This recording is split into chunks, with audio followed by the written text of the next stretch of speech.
जादुई टीवी। सुनो, तुम्हारे बाबूजी तो कब के गुजर गए। अब उनका जो सामान है वो पड़े पड़े कबाड़ा हो रहा है। बेच ही दो, कुछ पैसे आ जाएंगी। बात तो सही है। अगले संडे फुर्सत में यही करेंगे। अगले संडे रोहित सारा सामान कबाड़ी को घर बुला के दे देता है। तभी उसकी नजर बाबूजी की पुरानी टीवी पर जाती है, जो इतने सालों तक कूड़े में पड़ी थी, फिर भी चमचमा रही थी। टीवी तो देखो, जैसे एकदम नई हो। हाँ, बाबूजी को टीवी देखना बहुत पसंद था। उनका सपना था कि वो टीवी पे आए। एक बार मौका भी था जब वो अपने गांव के गाने सुनाने किसी चैनल पर जाने वाले थे, पर मैं और मेरा भाई लड़ पड़े और बाबूजी को घर पर ही रुकना पड़ा। चला के देखें क्या? हाँ हाँ, क्यों नहीं, देख लेते हैं। पर शायद ही चले। बाबूजी ने उस लड़ाई के दिन के बाद टीवी देखना ही छोड़ दिया था। टीवी चालू करने के लिए उसमें केबल वायर लगा दिया जाता है। एक न्यूज़ चैनल चालू हो जाती है। स्वर्ग की सीढ़ी के रास्ते हैं तीन, तीनों के तीन रास्ते हैं संगीन। पहला रास्ता है सांप की बीन, दूसरा रास्ता घर में बिछा कालीन, तीसरा रास्ता कलकत्ता से चीन। ये क्या बकवास खबर है, कुछ अच्छा लगा दो। अरे आप बोलो तो सही, कोई अच्छी खबर सुना देता हूं। मेरा तो काम ही खबर देना है। अरे बाप रे, टीवी बात कर रही है। हाँ, ये न्यूज़ वाला मुझसे। हाँ हाँ, आपसे ही तो बात करूंगा ना, आपके घर में हूं तो। अरे, ये सपना है क्या? तुम हमसे बात नहीं कर सकते? अरे सपना नहीं भाई साहब, ये टीवी जादुई टीवी है। बोलो, क्या खबर सुननी है, वरना ब्रेक लेने का टाइम आ जाएगा। सुप्रिया घबरा के टीवी बंद कर देती है। वो क्या था? अरे एक बार और चालू करके देखे, फिर से बात करेगा तो चैनल बदल देंगे। सुप्रिया फिर टीवी चालू कर देती है। अरे ऐसा कोई मुंह पे टीवी बंद करके जाता है क्या? मुझे बुरा लगा आपका नेचर।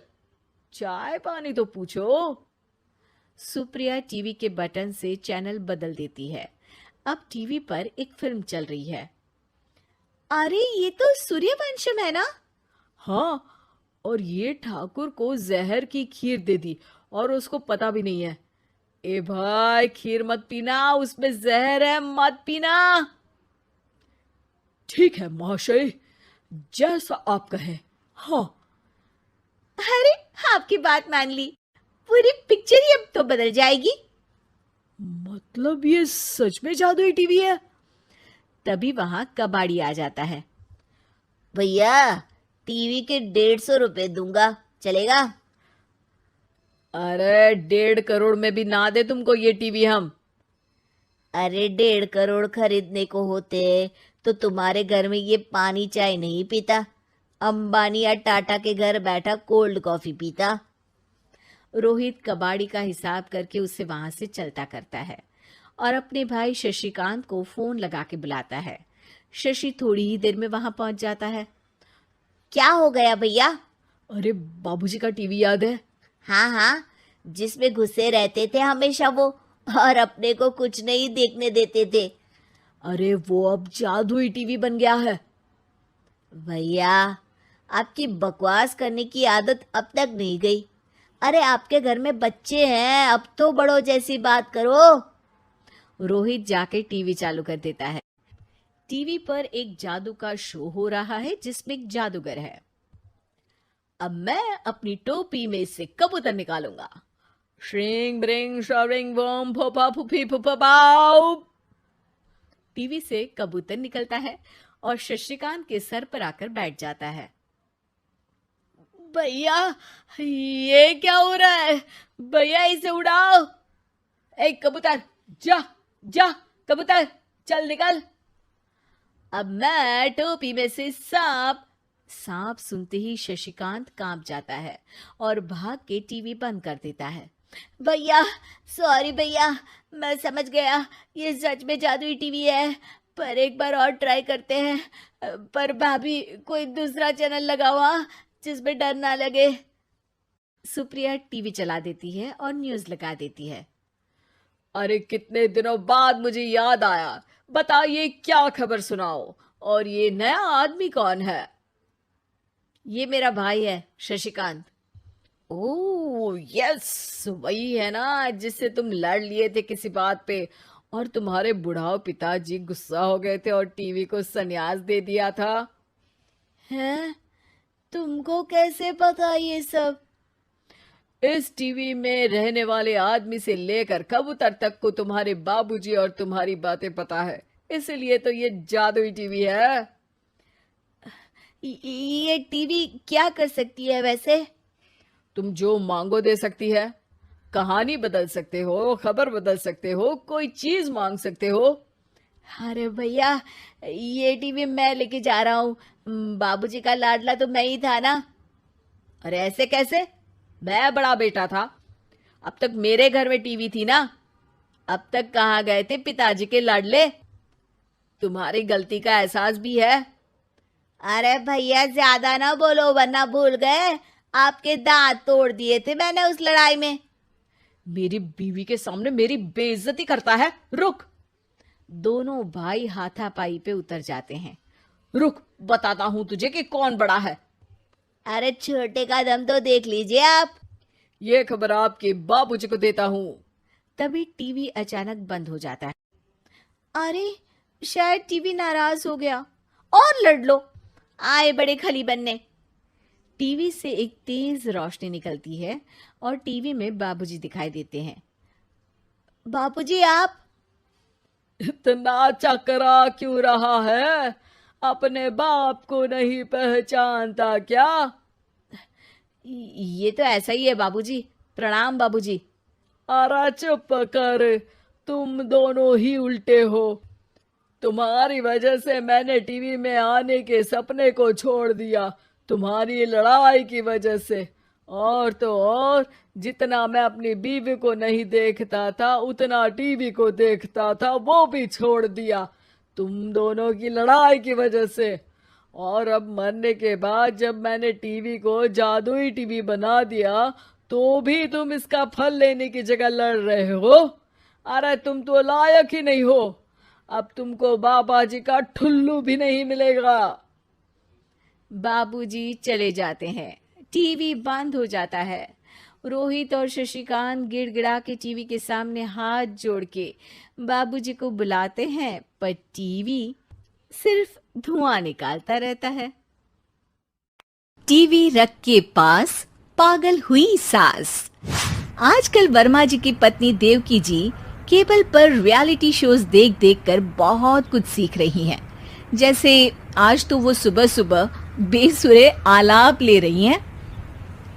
सा रे गा मा धा। माँ जी, सारे गामा पा धा नी सा होता है। अरे वो तो सब गाते हैं, ये मेरा स्टाइल है। आवाज तो कम कर लीजिए माँ जी, पर्दे फट जाएंगे कान के। ये कहो कि पर्दों में आग लग जाएगी। देखना, मेरी आवाज सुन के जज आग लगा देगी, आग लगा देगी, तू तो आग लगा देगी, ऐसा बोलेंगे। सरिता वहां से परेशान होकर चली जाती है और सास रियाज जारी रखती है। सा रे गा ओ, सा रे नाचो। तभी बाबूजी दुकान से लौटते हैं। अरे देवकी, क्यों तानसेन बनी हुई है? कान से खून निकालोगी क्या? अरे क्या हुआ, रियाज तो करने दो मुझे। इसको रियाज बोलते हैं? ऐसा लग रहा है जैसे घोड़े हिना रहा है। घोड़े पे बैठ के ही बम्बई जाऊंगी मैं तो, जब जज साहब कहेंगे कि देवकी तुम मुंबई आ रही हो। जज साहब, वो अदालत वाले? अरे नहीं नहीं, बड़े लोग हैं, आप नहीं जानते हैं। ओ मैं तो छोड़ चली अपना ये देश, बम्बैया मुझे प्यारा लगे। गाना गाती हुई देवकी चली जाती है और बाबूजी अपनी सरफिरी पत्नी के इस संगीत प्रेम की चर्चा करने बहू के पास चले जाते हैं। अरे सरिता बेटा, सुनो तो, ये तेरी सास को क्या हुआ है बेटा? सुबह तो अच्छा भला छोड़कर गया था इसे। सिंगर बनेगी अब वो। सिंगिंग रियलिटी शो में जाने की सुबह से तैयारियां चल रही हैं इनकी। हाँ, अब तो कोयल के सुर मेंढक छेड़ेगा। हे भगवान, सद्बुद्धि दो इसे। इधर बाबूजी भगवान को कहते हैं और उधर राधा रानी प्रकट हो जाती है, देवकी की मोहल्ले की सबसे पक्की दोस्त। क्यों री देवकी, काहे इतना गला फाड़ रही है? कोई चीखने चिल्लाने का कंपटीशन है क्या? अरे ये देख, नया सिंगिंग शो, मैं भी गाऊंगी, हिंदुस्तान के दिलों की धड़कन बनूंगी। अरे इतना बेसुरा गा के दिलों की धड़कन नहीं, दिलों का अटैक बन जाएगी। इससे तो अच्छा है कि नाच ही ले। वैसे भी दिन भर मोहल्ले में नाचती तो रहती है तू, कभी इसके घर कभी उसके घर। देवकी को समझ में आ जाता है कि उसका गाना किसी को पसंद नहीं आ रहा। अगले दिन सरिता देखती है कि सास पैरों में घुंघरू बांध के नाच रही है। अरे माँ जी, क्या मंजुलिका बनी हुई है आज आप? अरे नाचने दे बहू, जब तक है जान जाने जहां मैं नाचूंगी। अरे माँ जी, अभी जान निकल जाएगी इतनी जोर से नाचेंगी तो। अरे अरे क्या कर रही हो? अरे दिख नहीं रहा, डांस कर रही हूँ। अरे जैसी तुम्हारी हरकत है, तुमको तो नागिन डांस करना चाहिए। वो भी करूंगी, भांगड़ा भी करूंगी, देखना जज मुझे देख के स्टैंडिंग ओवेशन देंगे। हाँ, स्टैंडिंग ओवेशन तो देंगे ही, ताकि खड़े होकर वहां से भाग सके तुम्हारा डांस देखकर। अरे कुछ ढंग की चीज करो, ये रोज क्या नया शुरू कर देती हो? सास को लगता है कि उसका डांस का सीन भी बिगड़ गया। अब वो टीवी देख के कोई और कलाकारी ढूंढने लगती है। तभी उसे टीवी पर खतरों के खतरनाक खिलाड़ी शो दिखता है, जिसमें लोग अलग अलग स्टंट करते हैं। बस देवकी को नया काम मिल जाता है। अगले दिन सुबह देवकी डंबल लेकर कसरत करने लगती है। माँ जी, ये क्या कर रहे हैं आप? अरे खली जैसे बनकर खलबली मचा दूंगी। कल मैंने खतरों के खतरनाक खिलाड़ी देखा और सोच लिया कि मुझे वही जाना है। हाँ बस। तभी वहाँ बाबूजी भी आ जाते हैं। अरे इतना भारी डंबल, अरे गिर मत जाना कहीं लेकर। अरे चुप करो, तुमसे कुछ नहीं होता इसका मतलब ऐसा नहीं कि मुझसे भी कुछ नहीं होगा। मैं तो खतरों के खतरनाक खिलाड़ी में जाने वाली हूँ। हाँ, मैं तो इस शो में तभी गया था जब तुमसे शादी हुई थी। तुमसे शादी करना भी खतरों के खतरनाक खिलाड़ी में जाने से कम थोड़ी ना। अब चुप भी रहिए। अरे बहू, वो भारी वाला डंबल उठा कर ला तो। अरे नाना माँ जी, आप संभाल नहीं पाओगी। अरे मैंने टीवी में देखा था, एक आदमी कार उठा लेता है, इतना तो मैं उठा ही सकती हूँ ना। बहू घबराते हुए भारी वाले डंबल माँ के हाथ में दे देती है।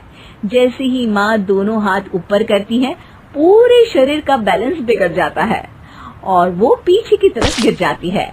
डंबल जाकर टीवी में लगता है और टीवी फूट जाती है। माँ जी, उठिए माँ जी। बाबूजी बहुत तेज हंसने लगते हैं। बाबा बाबा, टीवी और बीवी दो टेंशन थे मेरे, आज एक कम हो ही गया। बहू भी सास को उठाते उठाते इस बात पर ताली बजाकर हंसने लगती है और देवकी फिर से गिर जाती है। और इस बार देवकी भी अपनी बेवकूफी पे हंसी रोक नहीं पाती। टीवी रख के पास पागल हुई सास। आजकल वर्मा जी की पत्नी देवकी जी केबल पर रियलिटी शोज देख देख कर बहुत कुछ सीख रही हैं। जैसे आज तो वो सुबह सुबह बेसुरे आलाप ले रही हैं।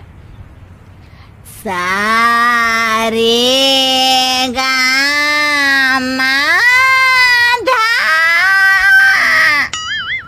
माँ जी, सारे गामा पाधा नीसा होता है। अरे वो तो सब गाते हैं, ये मेरा स्टाइल है। आवाज तो कम कर लीजिए माँ जी, पर्दे फट जाएंगे कान के। ये कहो कि पर्दों में आग लग जाएगी। देखना, मेरी आवाज सुन के जज आग लगा देगी, आग लगा देगी, तू तो आग लगा देगी, ऐसा बोलेंगे। सरिता वहां से परेशान होकर चली जाती है और सास रियाज जारी रखती है। सा रे गा ओ, सा रे नाचो। तभी बाबूजी दुकान से लौटते हैं। अरे देव की, क्यों तानसेन बनी हुई है? कान से खून निकालोगी क्या? अरे क्या हुआ, रियाज तो करने दो मुझे। इसको रियाज बोलते हैं? ऐसा लग रहा है जैसे घोड़े हिना रहा है। घोड़े पे बैठ के ही बम्बई जाऊंगी मैं तो, जब जज साहब कहेंगे कि देवकी तुम मुंबई आ रही हो। जज साहब, वो अदालत वाले? अरे नहीं नहीं, बड़े लोग हैं, आप नहीं जानते हैं। ओ मैं तो छोड़ चली अपना ये देश, बम्बई मुझे प्यारा लगे। गाना गाती हुई देवकी चली जाती है और बाबूजी अपनी सरफिरी पत्नी के इस संगीत प्रेम की चर्चा करने बहू के पास चले जाते हैं। अरे सरिता बेटा, सुनो तो, ये तेरी सास को क्या हुआ है बेटा? सुबह तो अच्छा भला छोड़कर गया था इसे। सिंगर बनेगी अब वो। सिंगिंग रियलिटी शो में जाने की सुबह से तैयारियां चल रही हैं इनकी। हाँ, अब तो कोयल के सुर मेंढक छेड़ेगा। हे भगवान, सद्बुद्धि दो इसे। इधर बाबूजी भगवान को कहते हैं और उधर राधा रानी प्रकट हो जाती है, देवकी की मोहल्ले की सबसे पक्की दोस्त। क्यों री देवकी, काहे इतना गला फाड़ रही है? कोई चीखने चिल्लाने का कंपटीशन है क्या? अरे ये देख, नया सिंगिंग शो, मैं भी गाऊंगी, हिंदुस्तान के दिलों की धड़कन बनूंगी। अरे इतना बेसुरा गा के दिलों की धड़कन नहीं, दिलों का अटैक बन जाएगी। इससे तो अच्छा है कि नाच ही ले। वैसे भी दिन भर मोहल्ले में नाचती तो रहती है तू, कभी इसके घर कभी उसके घर। देवकी को समझ में आ जाता है कि उसका गाना किसी को पसंद नहीं आ रहा। अगले दिन सरिता देखती है कि सास पैरों में घुंघरू बांध के नाच रही है। अरे माँ जी, क्या मंजुलिका बनी हुई है आज आप? अरे नाचने दे बहू, जब तक है जान जाने जहां मैं नाचूंगी। अरे माँ जी, अभी जान निकल जाएगी इतनी जोर से नाचेंगी तो। अरे अरे, क्या कर रही हो? अरे दिख नहीं रहा, डांस कर रही हूँ। अरे जैसी तुम्हारी हरकत है, तुमको तो नागिन डांस करना चाहिए। वो भी करूंगी, भांगड़ा भी करूंगी। देखना, जज मुझे देख के स्टैंडिंग ओवेशन देंगे। हाँ, स्टैंडिंग ओवेशन तो देंगे ही, ताकि खड़े होकर वहां से भाग सके तुम्हारा डांस देखकर। अरे कुछ ढंग की चीज करो, ये रोज क्या नया शुरू कर देती हो? सास को लगता है कि उसका डांस का सीन भी बिगड़ गया। अब वो टीवी देख के कोई और कलाकारी ढूंढने लगती है। तभी उसे टीवी पर खतरों के खतरनाक खिलाड़ी शो दिखता है, जिसमें लोग अलग अलग स्टंट करते हैं। बस देवकी को नया काम मिल जाता है। अगले दिन सुबह देवकी डंबल लेकर कसरत करने लगती है। माँ जी, ये क्या कर रहे हैं आप? अरे खली जैसे बनकर खलबली मचा दूंगी। कल मैंने खतरों के खतरनाक खिलाड़ी देखा और सोच लिया कि मुझे वही जाना है। हाँ बस। तभी वहाँ बाबूजी भी आ जाते हैं। अरे इतना भारी डंबल, अरे गिर मत जाना कहीं लेकर। अरे चुप करो, तुमसे कुछ नहीं होता इसका मतलब ऐसा नहीं कि मुझसे भी कुछ नहीं होगा। मैं तो खतरों के खतरनाक खिलाड़ी में जाने वाली हूँ। हाँ, मैं तो इस शो में तभी गया था जब तुमसे शादी हुई थी। तुमसे शादी करना भी खतरों के खतरनाक खिलाड़ी में जाने से कम थोड़ी ना। अब चुप भी रहिए। अरे बहू, वो भारी वाला डंबल उठाकर ला तो। अरे ना माँ जी, आप संभाल नहीं पाओगी। अरे मैंने टीवी में देखा था, एक आदमी कार उठा लेता है, इतना तो मैं उठा ही सकती हूँ ना। बहू घबराते हुए भारी वाले डंबल माँ के हाथ में दे देती है। जैसे ही माँ दोनों हाथ ऊपर करती है, पूरे शरीर का बैलेंस बिगड़ जाता है और वो पीछे की तरफ गिर जाती है। डंबल जाकर टीवी में लगता है और टीवी फूट जाती है। माँ जी, उठिए माँ जी। बाबूजी बहुत तेज हंसने लगते हैं। बाबा बाबा, टीवी और बीवी दो टेंशन थे मेरे, आज एक कम हो ही गया। बहू भी सास को उठाते उठाते इस बात पर ताली बजाकर हंसने लगती है और देवकी फिर से गिर जाती है। और इस बार देवकी भी अपनी बेवकूफी पे हंसी रोक नहीं पाती।